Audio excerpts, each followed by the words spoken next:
प्रयागराज के कुंभ मेले में अपनी वेशभूषा से चर्चा में रहने वाले मौनी महाराज उर्फ मौनी बाबा का शिविर माघ मेले में भी लग गया है। शिव भक्त मौनी बाबा हमेशा से अपने शिविर में अलग अलग तरह के रुद्राक्ष से शिवलिंग की स्थापना करते हैं।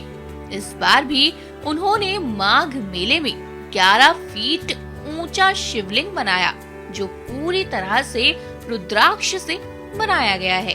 बता दें कि इस 11 फीट के शिवलिंग का निर्माण करने के लिए 5 करोड़ 51 लाख रुद्राक्ष का इस्तेमाल किया गया है। देवता भी आते हैं, किन्नर भी आते हैं, गंधर्व भी आते हैं, नर नाग सभी लोग इस समय माघ भर तीर्थराज प्रयाग रहते हैं। इस समय यहाँ स्नान करने का जो फल है वो पूरी दुनिया में और कहीं हो नहीं सकता। और गंगा स्नान करने का जो फल अन्य जगह है, यहाँ वो फल लाख गुना ज्यादा होता है। और सूर्य उत्तरायण हो रहे हैं, मकर राशि में प्रवेश कर रहे हैं। अब शुभ कार्यों का संकल्प हो जाएगा। यज्ञ, अनुष्ठान, पूजा पाठ, शादी ब्याह, मकान, दुकान, व्यापार, सभी चीजों की सफलता के लिए दिव्य संकल्प होने लगेंगे। इसलिए यहाँ जो अनुष्ठान होता है उसका विशेष महत्व है। इसीलिए 5 करोड़ 51 लाख रुद्राक्षों से बनी हुई शिवलिंग यहाँ बनाई गई है, जिसका संकल्प है श्री धाम अयोध्या की तरह काशी मथुरा में भव्य मंदिर निर्माण, पहला संकल्प। दूसरा है आतंकवाद विनाश और बांग्लादेशी हिंदुओं की रक्षा। आज मेरे पूरे देश दुनिया के जो हिंदू हैं उन पर आक्रमण हो रहा है। तीसरा है देश की अर्थव्यवस्था को मजबूतकरण। भारत गरीब ना हो, भारत संपन्न हो, भारत स्वस्थ हो और भारत ऐश्वर्यशाली हो। चौथा है मेरे देश के साहित्यकार, पत्रकार, विद्वान, अधिवक्ता, नेता, अभिनेता सब इतने योग्य हो कि उनकी योग्यता का जो बल है पूरे विश्व पर आधिपत्य स्थापित कर ले, भारत विश्वगुरु हो जाए। पांचवा संकल्प है भ्रूण हत्या बंद और धर्मांतरण रोकना। अगर धर्मांतरण नहीं बंद हुआ तो माघ मेला कैसे चलेगा? क्योंकि अगर सब धर्मांतरित हो जाएंगे तो हिंदू धर्म विलुप्त हो जाएगा। धर्मांतरण रोकना है। और अगला जो मेरा संकल्प है, वंदे मातरम का साथ सम्मान गान होना और सेनाओं के शौर्य शक्ति की वृद्धि करना।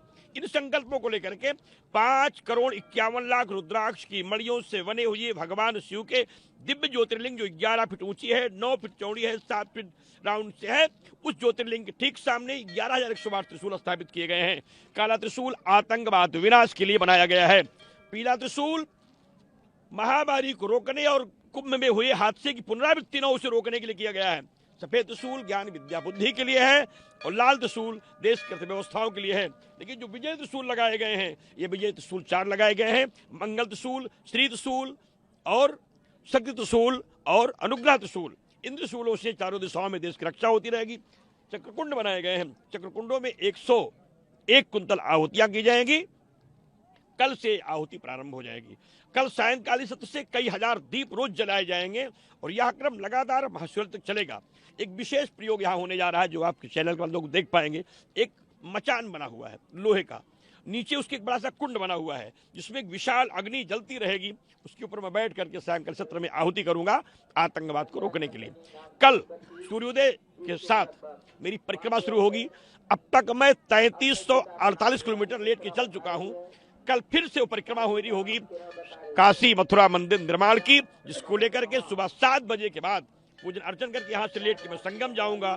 लौट करके यज्ञ का संकल्प लूंगा। फिर पूजा पाठ अनुष्ठान के क्रम पूरे किए जाएंगे। इस सारे संकल्प तीर्थराज प्रयाग में इसलिए हो रहे हैं कि यहाँ अनुष्ठान करने का फल आनंद गुना होता है। पूरे देश दुनिया के लोग यहाँ आते हैं। जो भी यहाँ आते हैं, यम यम चिंतते कामम तम तम प्राप्नोति निश्चितम। जो लोग चाहे उन्हें वो प्राप्त हो जाए। यादृशी भावना जस्य सिद्धिर्भवत्यादृशी। जैसी जिसकी भावना हो, कोई पुत्र चाहता है, कोई पौत्र चाहता है, कोई लक्ष्मी चाहता है, कोई विद्या चाहता है, कोई धन चाहता है, कोई सरकार चाहता है, कोई चुनाव आ रहा है, विजय चाहता है। तो जिसको जो भी इच्छा हो उसे वो प्राप्त हो। उसके सभी अनुष्ठानों की संकल्पना है। भगवान भूतनाथ की स्फटिक मणि की शिवलिंग स्थापित की गई है। इस शिवलिंग के दर्शन करने के बाद किसी भी प्रकार की कामनाएं अवशेष नहीं रह जाती। उन्हीं कामनाओं के लिए अनुष्ठान हो रहा है।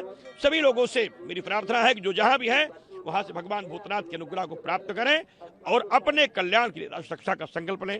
हर हर महादेव।